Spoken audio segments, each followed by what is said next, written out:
तो हम स्टार्ट करते हैं आज क्लास 10th का त्रिकोणमिति के परिचय के अनुप्रयोग। ठीक है, ये जो है 9वां चैप्टर है। ठीक, 9वें चैप्टर में प्रश्नावली जो है वो 9.1 है। इसमें कोई फार्मूला नहीं है।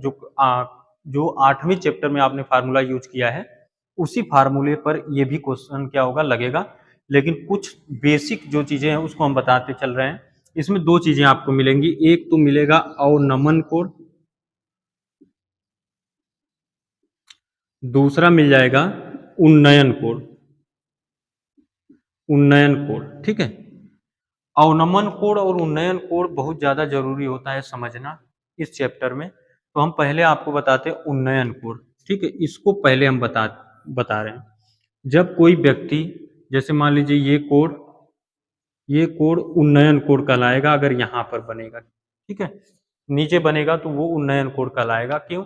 अगर कोई व्यक्ति क्या है नीचे नीचे खड़ा है और मान लीजिए वृक्ष पर चिड़िया है उसको देख रहा है, तो उसके आंख के द्वारा बने हुए कोण को हम लोग क्या बोलेंगे? उन्नयन कोण। मतलब जब नीचे से हम ऊपर की वस्तुओं को देख रहे हैं तब उन्नयन कोण बनता है। लेकिन अगर मान लो हम किसी छत पर खड़े होकर के जमीन पर कोई वस्तु है उसको देख रहे हैं तब वहां पर अवनमन कोण बनता है।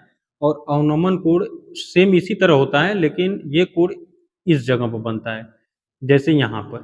ठीक है, ये कोण इस जगह बनेगा, लेकिन ये कोण इसके क्या होगा? बराबर होगा। सेम वही चीज होगा, बस क्या है, दोनों सिचुएशन जो है अलग अलग है। ठीक है, तो जबकि दोनों एंगल क्या है? सेम है। इसलिए क्योंकि दो समांतर रेखाओं को अगर कोई तिर्यक रेखा काटती है तो एकांतर कोण और संगत कोण दोनों क्या होते हैं?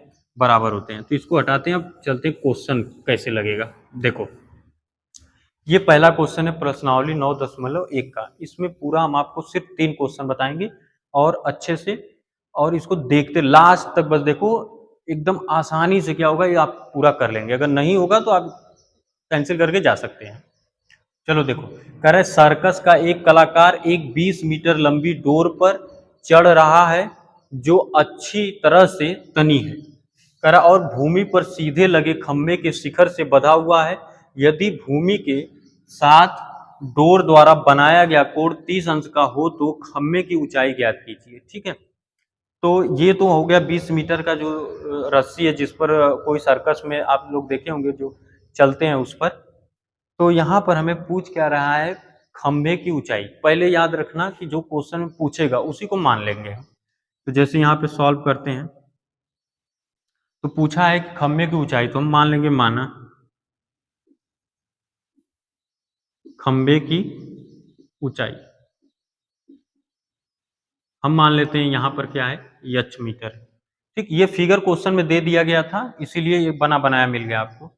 अगर नहीं दिया रहता तो इस क्वेश्चन को पढ़ पढ़ के इसको क्या करना होता? बनाना होता। इसमें मेन इंपॉर्टेंट है बस फिगर को बना देना, उसके बाद आप आसानी से सॉल्व कर सकते हैं। जैसे देखो, अब यहाँ से सॉल्व होता है ये सारे question sine theta, cos theta, tan theta, इसी पर सॉल्व होंगे। अब ये होता क्या है? ये लाल बटे कक्का होता है, लाल बटे कक्का। तो साइन यल अपान क्या होता है? के, और ये होता है ए अपान के, और ये होता है यल अपान ए। क्वेश्चन में जो पूछेगा और जो दिया रहेगा उन्हीं दोनों को लेना होगा। तो खंभे की ऊंचाई कितना है? यच है। अब इसमें क्या क्या दिया? लंब दिया है, कर्ण दिया है। तो लंब और कर्ण किसमें है? साइन में हम देखेंगे तो लंब और कर्ण है और किसी में नहीं है। ये लंब आधार है, ये आधार कर्ण है, तो हम साइन थीटा लगा देंगे। तो यहां से हो जाएगा साइन थीटा के स्थान पे रखेंगे 30 अंश, ये हो जाएगा 30 अंश बराबर क्या होगा? लंब बटा कर्ण। तो लंब हमारे पास कितना है? यच, और कर्ण कितना है? 20। ठीक है, तो साइन 30 का मान होता है 1/2, ये बराबर हो जाएगा यच बटा 20।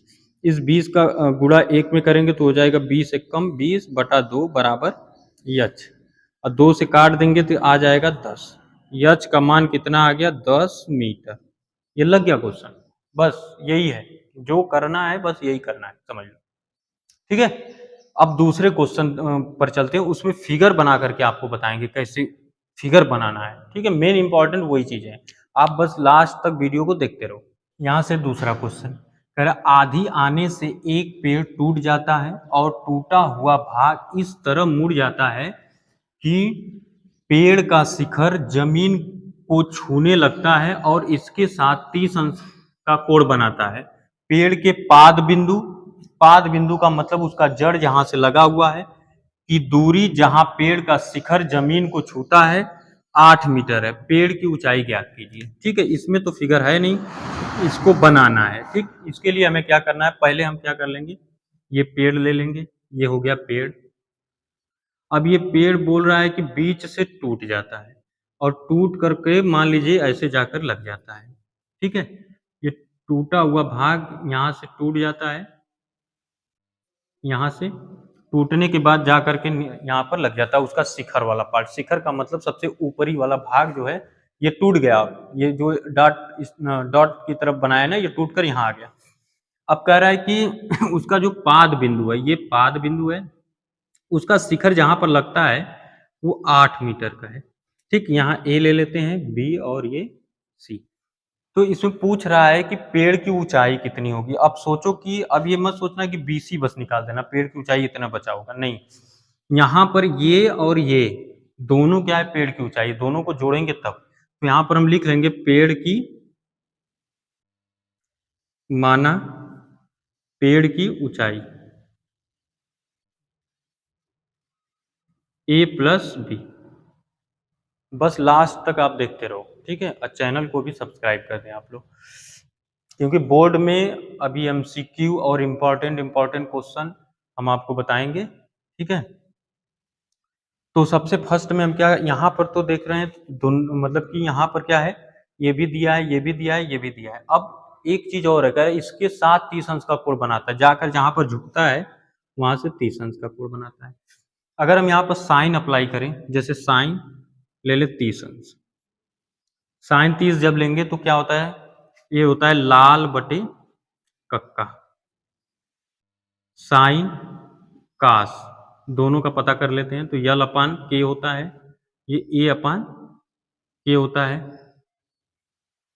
तो इन्हीं दोनों को लगा करके हम निकालते हैं, क्योंकि इन्हीं दोनों से आ जाएगा।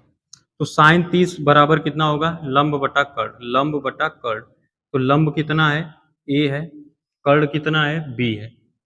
और साइन 30 अंश का मान होता है 1/2 और इसका मान है 1 ए बटा बी। इसका गुणा इधर करें तो b मिलेगा और 2 का a में करें तो 2a मिलेगा। समीकरण नंबर 1 मान लेंगे। ठीक है, अब मानते हैं, आगे चलते हैं, दूसरा लेते हैं कास, और ये भी क्या लेते हैं 30 अंश। ठीक है, जब कास 30 लेंगे तो कास बराबर क्या मिलेगा, आधार बटा कर्ण। आधार कितना है 8 और कर्ण कितना है b। कास 30 का मान होता है अंडर रूट में 3/2 बराबर 8/b। इसका गुणा हम यहाँ पर करते हैं, हो जाएगा अंडर रूट 3b और 8 दूना के 16। अब b बराबर निकालेंगे तो 16 बटा आएगा अंडर रूट में 3। अब हमें करना क्या है, a और b दोनों को क्या करना है, जोड़ देना है। तो a और b को जोड़ेंगे, उससे पहले यहाँ पर इसका मान निकाल लेते हैं। तो कितना आएगा, अगर b का मान, यहाँ से हम b का मान 2a रख दें तो 2a बराबर हो जाएगा 16 बटा अंडर रूट में 3। 2 से काट देंगे तो 2 8 16, a का मान आ जाएगा 8 बटा अंडर रूट में 3। अब b का मान कितना है, ये वाला। ठीक, दोनों को जोड़ देते हैं। दोनों को जब जोड़ेंगे तो ये आएगा a प्लस में b। a का मान कितना है 8 बटा अंडर रूट 3, 8 बटा अंडर रूट में 3 प्लस b का मान कितना है 16 बटा अंडर रूट 3, 16 बटा अंडर रूट में 3। दोनों का हर एक जैसा है तो एक क्या हो जाएगा एलसीएम, और ऊपर दोनों को जोड़ देंगे। 8 + 16 ये हो जाएगा 24। 24 बटा कितना आ जाएगा अंडर रूट में 3। ये क्या है, हम कभी भी हर में कर्ली में वैल्यू नहीं रखते हैं, तो हम कर देंगे परिमेयीकरण, मतलब अंडर रूट 3 से गुणा और अंडर रूट 3 से भाग। ये हो जाएगा 24 अंडर रूट में 3 और बटा हो जाएगा कर्ली में 3 का गुणा कर्ली में 3 में होगा तो 3 आएगा। 3 8 24, 8 बार में जाएगा तो 8 अंडर रूट में 3 मीटर। वो क्या हो जाएगा, पेड़ की ऊंचाई, क्योंकि पेड़ की ऊंचाई जो हम माने हैं वो a प्लस बी माने।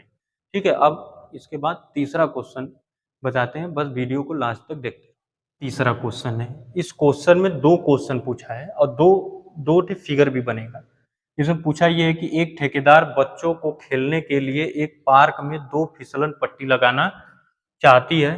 5 वर्ष से कम उम्र के बच्चों के लिए वह एक ऐसी फिसलन पट्टी लगाना चाहती है जिसका शिखर 1.5 मीटर ऊंचाई पर हो और भूमि के साथ वो 30 अंश के कोण पर झुका हुआ हो। ये एक क्वेश्चन हो गया, ठीक है। मतलब कि वो क्या करती है कि 5 वर्ष से कम उम्र के जो बच्चे हैं उनके लिए फिसलन पट्टी का मतलब होता है जैसे इस तरह नहीं होता है पार्क वार्क में जो इस पर से बच्चे क्या करते हैं फिसलते हैं वही फिसलन पट्टी बनाना चाहती है कर और भूमि के साथ वो 30 अंश के कोण पर झुका हुआ है। जबकि इससे अधिक उम्र के बच्चों के लिए वह 3 मीटर ऊंची, यहाँ पर कितना मीटर बना रही थी, यहाँ पर वो बना रही थी, यहाँ पर वो बना रही थी 1.5 मीटर और यहाँ पर बन रहा है कितना 3 मीटर ऊंचा, ठीक है। कह रहा है कि ऊंचाई पर एक अधिक ढाल की फिसलन पट्टी लगाना चाहती है जो भूमि के साथ 60 अंश का कोण बनाता है, ठीक है। कह रहा है कि प्रत्येक स्थिति में फिसलन पट्टी की लंबाई, अब फिसलन पट्टी क्या होगा, यही ना जो फिसलने वाली पट्टी होगी उसकी लंबाई कितनी होगी ये पूछ रहा है। तो पहला क्वेश्चन हम लगाते हैं। तो यहाँ से हम पहले फिगर यहाँ पर ड्रा कर लेते हैं। इस तरह फिगर होता है, ये साक्षात सबको पता है। ये ए ले लेंगे, यहाँ बी ले लेंगे, यहाँ पे सी। कोण पहले के लिए 30 अंश है, यहाँ पर देख सकते हैं, यहाँ पर 30 अंश लिया गया है और उसकी लंबाई हमें कितना रखना है 1.5 मीटर, ठीक है। ये पूरी लंबाई कितना है 1.5 मीटर रखना है, ठीक है। अब यहाँ पर सोचो कि पूछा क्या है, ये पूछा है इसका, तो हम मान लेते हैं ए, मतलब फिसलन पट्टी की जो लंबाई है पहले के लिए लिख लो, फर्स्ट फिसलन पट्टी की लंबाई यहाँ पर लिख लेंगे माना, ये फर्स्ट है, ये हो जाएगा कितना, हम मान लेते हैं ए, ठीक है। तो अब यहाँ पर अगर हम साइन अप्लाई करें तो साइन बराबर क्या होता है, ये होता है लाल बटे कक्का। पहले के लिए क्या होता है, साइन के लिए लंब बटा कर्ण, तो लंब कितना है 1.5, यहाँ पर 30 रखेंगे, साइन 30 अंश, तो 1.5 बटा कर्ण कितना है ए। साइन 30 अंश का मान होता है 1/2 और 1.5 बटा कितना हो जाएगा ए का गुणा इसमें होगा, क्रॉस मल्टीप्लाई करेंगे तो ए हो जाएगा, 2 का गुणा हो जाएगा इसमें, तो 1.5 गुणे 2, 15 दुना के होता है 30, एक स्थान पे दशमलव, मतलब 3 मीटर आ जाएगा पहले का, ठीक है। अब दूसरे पर चलते हैं, तो दूसरे स्थिति में यहाँ पर लिख देते हैं सेकेंड स्थिति, यहाँ पर हम मान लेते हैं सेकेंड फिसलन पट्टी की लंबाई, ये हो जाएगा बी, ठीक है। इसी फिगर को अगर हम देखें तो इसको हटा करके हम कर देते हैं 30 मीटर और यहाँ पर कर देते हैं बी और यहाँ कर देते हैं 60, ठीक है। और फिर लगाते हैं वही साइन 60 अंश, साइन 60 अंश बराबर कितना हो जाएगा, ये 3 मीटर है 3, तो हो जाएगा 3 बटा बी, ये होता है लंब बटा कर्ण। तो साइन 60 का मान होता है √3 बटा के 2 बराबर 3 बटा के बी, इसका गुणा इसमें होगा तो √3 बी आएगा बराबर 3 दूना के 6, √3 को उधर भेजेंगे तो p बराबर कितना होगा 6 बटा √3, √3 से गुणा करेंगे, √3 से भाग, हो जाएगा 6 √3 और 2 से √3 और √3 कितना होगा 3, 3 दूना के 6, हो जाएगा 2 √3 मीटर, ये आ जाएगा दूसरे वाले का आंसर, ठीक है। ये इसी तरह और भी वीडियो क्या है आती रहेंगे, चैनल को आप